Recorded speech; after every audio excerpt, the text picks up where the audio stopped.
म्हणून देवाने त्याच गोष्टीमधून त्याच आमच्या कामामधून आज आम्हाला पुढे नेलंय आणि नेतोय म्हणून हळूहळू. नमस्कार मित्रांनो, मी साक्षी आणि आज असं ब्लॉग काय बनवायचा प्रश्न पडला होता.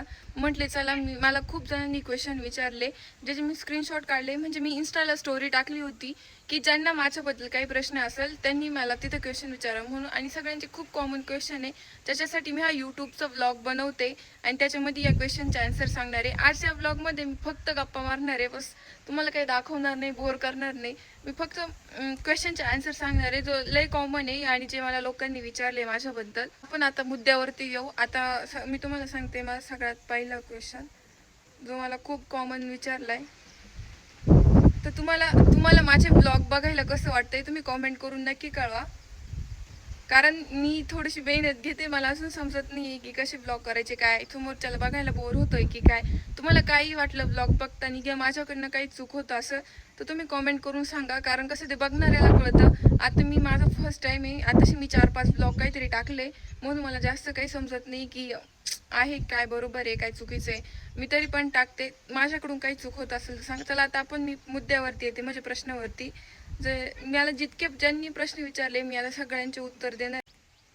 आता मी तुम्हाला पहिला क्वेश्चन सांगते.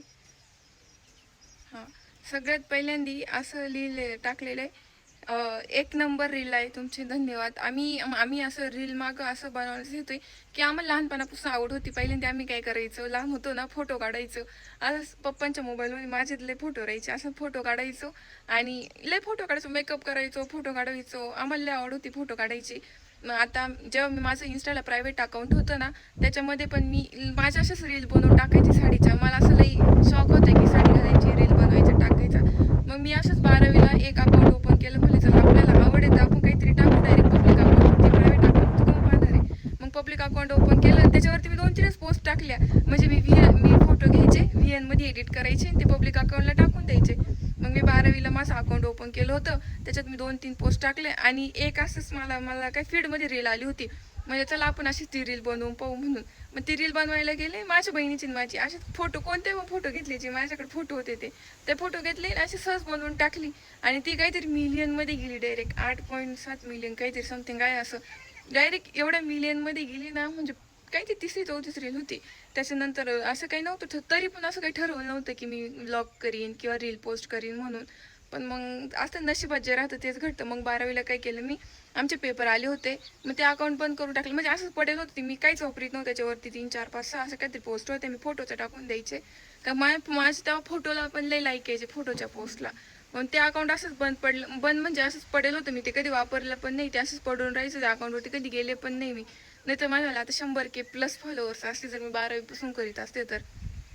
मग मी आता असंच सेकंड इयरला विचार केला की काहीतरी करू आपण. मग येत आहे ना, आपल्याला आवड आहे ना, मग काहीतरी आपलं चांगलं करू. ज्याने लोकांनी आपलं जी रियालिटी, म्हणजे असं होतं की मी 8वीपासून हे करायचे, बाहेरचं काम करायचे. जे आपल्या गायांचा शेणकूर राहतो ना, आता तरी आमच्या गाया थोड्या कमी झाल्या. पहिला आम्ही 4 ठिकाणी गाया बांधलेल्या राहायच्या. गोठ्यात राहायच्या, गोठ्याच्या या साईडला राहायच्या, त्या साईडला राहायच्या. परत इथं आमचं घरासमोरच एक याचं झाड होतं, काट्याचं झाड होतं. आणि ते काहीतरी बोलायचे, काट्याचं झाड होतं, त्याच्या त्या साईडला बांधलेलं आहे, त्याच्या खाली बांधलेलं. 4 ठिकाणचा शेंकूर माझ्या मम्मीला एकटीला करायला लागायचा. आणि मग रोज ते संध्याकाळी मी काय करायचे, मी 8वीपर्यंत बरं का, 8वीपर्यंत मी सगळं शेंकूर करायचे 4 ठिकाणचा. आणि शेंकूर करून करून माझी ही मान आहे ना इथं पूर्ण दुखायला लागली होती. आणि मम्मीला मी असं डायरेक्ट एवढा मोठा टप राहायचं, केशरी कलरचा टप होता, लय मोठा टप होता, त्याच्यात शेण भरायचे. तो पूर्ण टप भरून मी डोक्यावरती उचलायचे. फुकट म्हणजे असं राहतं ना की लय जण बोलताय की तुम्हाला लय लवकर यश मिळालं, फुकट नाही मिळालं. म्हणजे आम्ही त्या गोष्टीत आधी लय कष्ट करेल माझ्या मम्मीसाठी. आम्ही असं एवढं मोठे टपभर शंकर उचलेले. आणि जे असं म्हणतं ना की आपण जर तेव्हा काहीतरी खरं करेल असं ना, देव कायम आपली साथ देतो. म्हणून माझ्या बहिणीची मला अजून आम्ही खरं लिहिलं की देवाने आमची लय साथ दिली. आम्ही फक्त सुरुवात केली, आताशी करून आम्हाला 5-6 महिने झाले तरी आम्ही इतकं फॉलोअर्स कमवले. म्हणजे असं आहे की आपण जितकं रिअल राहू ना, जितकं खरं राहू ना, तेवढे लोक आपल्याकडे हे होतं. म्हणजे लोकांना कळतं कोण खरं बोलते कोण खोटं बोलते, म्हणून कोण किती नाटक करते ते समोरच्याच्या बोलण्यातूनच कळतं. म्हणून आम्ही काय करतो, फक्त जी रियालिटी आता काही नाही वाटतं आमच्याकडे बघून की आम्ही काम नाही करीत, पण आम्ही करतो. आम्ही लहानपणी खूप काम करेल, खूप जास्त.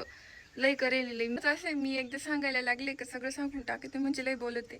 कारण माझ्याकडे बोलायला लय काही आहे, म्हणजे जुन्या अशा लय गोष्टी आहे की त्याच्यामुळे मी बोलायला सुरुवात केली का बोलतच राहते. एक प्रश्न सांगितला आत्ताशी, त्याच्यावरती मी एवढं बोलले. आणि काहींनी विचारले कुठून आहे तर आमचं गाव आहे नळवाडी, तालुका सिन्नर, जिल्हा नाशिक. आणि तिसरा क्वेश्चन, तुझं एज्युकेशन काय झालंय नाही अजून चालू आहे. तर मी थर्ड इयरला आहे, आता थर्ड इयरला ॲडमिशन घेतलं आहे मेकॅनिकलला. मी इंजिनिअरिंग करते आणि मी नाशिकला कॉलेजला आहे. हा, खूप जणांनी क्वेश्चन विचारला तू काय करते, शिक्षण काय चाललंय तुझं. तर मी इंजिनिअरिंगला आहे. माझं वय विचारलंय तर माझं वय 19 कंप्लीट आहे, 20 रनिंग की अजून लहान आहे मी. आणि हो, तुम्ही माझ्या इन्स्टाला पण फॉलो करा. माझा इन्स्टाचा ID आहे साक्षी_दराडे_18. तुम्ही नक्की फॉलो करा. तुम्ही माझे व्हिडिओ बघा, तुम्हाला नक्की माझे व्हिडिओ आवडतील. कारण आमचं खूप जणांचा असा प्रश्न राहतो की तुम्ही व्हिडिओ तुम्ही खरं काम करता की, म्हणजे आम्ही असं आहे की त्याच्या स्क्रिप्टेड काहीच नाही राहत. म्हणजे एखादी जे राहते आम्ही शोधून बोलतो फक्त. बाकी ज्या काही गोष्टी आम्ही सगळ्या मनाने दाखवतो, जे काम करताना दाखवतो ना आम्ही, ते सगळं खरं राहतं. त्याच्यात एक गोष्ट पण खोटी नाही राहत. म्हणजे जी रियालिटी आहे, जे सगळे करता. म्हणजे आता मम्मी वावरात काम करत असले ना, आम्ही पण वावरात असलो रँडमली आम्ही घेतो मोबाईल, लगेच व्हिडिओ काढायला सुरुवात करतो. तरी आम्हाला असं आहे की खूप लोक आमचं कौतुक करता, जवळच्या लांबचे लय कौतुक करतात. आमच्या गावातल्या लोकांना देखील आमचं लय अभिमान आहे. अभिमान म्हणजे काही ना खरंच अभिमान आहे की आम्ही असं काही करतो म्हणून. आता ही सुरुवात तर माझ्यापासूनच झाली, मग माझी बहीण करायला लागली आहे. पण कसं आहे, असं आहे प्रत्येक गोष्टीत केलं तर लय चांगलं आहे.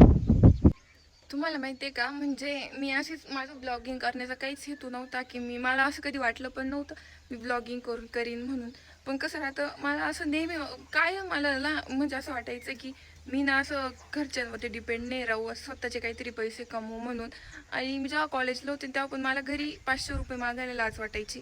म्हणजे कधी कधी त्यांच्याकडे राहायचे, कधी कधी नव्हते देत मागितले तरी, कारण नव्हते राहत त्यांच्याकडे पैसे. मग ते मलाच असं वाटायचं की ते 500 रुपयासाठी आपल्याला एवढं असं करायला लागत आहे म्हणून. आणि मग ते हॉस्टेलला राहायचं ना, आम्ही हॉस्टेलला एकतर लय फी होती 70,000, ती आता 80,000 झाली. म्हणजे सगळ्याच्याच गोष्टी वाढल्या. आता मग इतकी फी आणि त्यात घरून अजून पैसे, त्यात हॉस्टेलचं जेवण चांगलं नाही, त्यात कधी खायचं कधी नाही, त्यात रविवारी जेवण नाही. आणि शनिवारी पावभाजी राहायची, त्या पावभाजी 2-3 वेळा प्लास्टिक निघालं होतं, त्याच्यामुळे मी ती पावभाजी खात नव्हते. त्याच्यामुळे मी शनिवारी पण नव्हते जेवत आणि रविवारी पण नव्हते जेवत. मग माझं शनिवारी मी वेगळं ते पार्सल मागवायचं, रविवारी पार्सल मागवायचं, लय पैसे जायचे त्याच्यात. म्हणजे तेव्हा नव्हते मागवत मी, उपाशी राहायचे. कधी कधी असं व्हायचं, मग अचानक रात्री भूक लागायची. मला असं आहे की मला भूक लागल्यावरती मी उपाशी नाही राहू शकत, माझी तेवढी कॅपॅसिटी नाही उपाशी राहायची. म्हणजे माझ्या पप्पांची पण नाही, त्यांची पण अशी सवय आहे. कारण आम्हाला सगळ्याला खायला लागतं, आमचं सगळं घर खाणार. आणि हॉस्टेलला तर खायला काहीच नव्हतं राहत. अशी भूक लागायची, मग असं अंगाचं पूर्ण कापर व्हायचं. पण ते असं बळ झोपायचं आणि सकाळची वाट पाहायची, सकाळी नाश्ता राहील म्हणून. त्यात एकच नाश्ता मला आवडायचा, फक्त इडली. हॉस्टेलचे 2 वर्ष निघून गेले कसे तरी, आता पुढे 2 वर्ष काढते. म्हणजे आणि मला असं वाटायचं की पैसे कमवायचे म्हणून हे सगळं इंस्टाग्राम सुरू केलं मी. माझ्या आवड म्हणजे मी व्हिडिओ बनवायला लागले आणि ते लोकांना लय आवडायला लागले. थोड्याच दिवसात मग इतके फॉलोअर झाले, इतके 10K लय लवकर कंप्लीट झाले. मी कधीच कोणाच्या एवढी लवकर होती नाही. म्हणजे काहीतरी दिवसातच झाले, 15-1 दिवसात काहीतरी लय लवकर 10K कंप्लीट झाले. आणि म्हणजे असंही नाही की मी जो विचार केला होता ना, देवानी खरंच माझ्या साथ दिली, खरं शपथ. म्हणजे देव असं आहे ना की त्यांनी या गोष्टीत कधीच साथ सोडली नाही. आम्ही खरं लय लकी आहे. आम्ही म्हणतो की आम्ही काय माहितीये का, आपण जितकं खरं वागू ना तेवढं देव आपल्याला पुढे नेतो. त्याच्यात खोटं कधीच वागायचं नाही. आम्ही गायांचं लय काम करेल, गाय म्हणजे लक्ष्मी. लोक म्हणायचे शेणाचा वास येतोय म्हणून हाताचा, तरी आम्ही आमच्या मम्मीला शेण भरायला लागतं म्हणून आमच्या मम्मीने आम्हाला शेण भरायला लावलं. आणि आम्ही कधीच शी म्हणलो नाही त्याला. आम्ही इतकं प्रामाणिकपणे सगळं केलं म्हणून देवानी त्याच गोष्टीमधून, त्याच आमच्या कामामधून आज आम्हाला पुढे नेलंय आणि नेतोय म्हणून हळूहळू. आताशी आम्ही छोटे टप्पेवर चढतोय, अजून लय मोठं काही करायचंय. आणि तुम्हाला माझ्या ब्लॉगमध्ये काही चुकीचं वाटत असं, म्हणजे माझ्या चुकीचं काहीच नाही, म्हणजे माझ्याकडून काही चुकत असेल एडिटिंगमध्ये, याच्यामध्ये त्याच्यामध्ये, कसा असायला पाहिजे ब्लॉग, तुम्ही कॉमेंट करून नक्की कळवा. आणि हो, माझ्या चॅनलला सबस्क्राईब करायला अजिबात विसरू नका, कारण एक सबस्क्राईब खूप महत्त्वाचं राहतं प्रत्येकाचं. चला तर भेटूया पुढच्या व्लॉगमध्ये. तोपर्यंत याला लाईक करा, शेअर करा आणि सबस्क्राईब नक्की करा.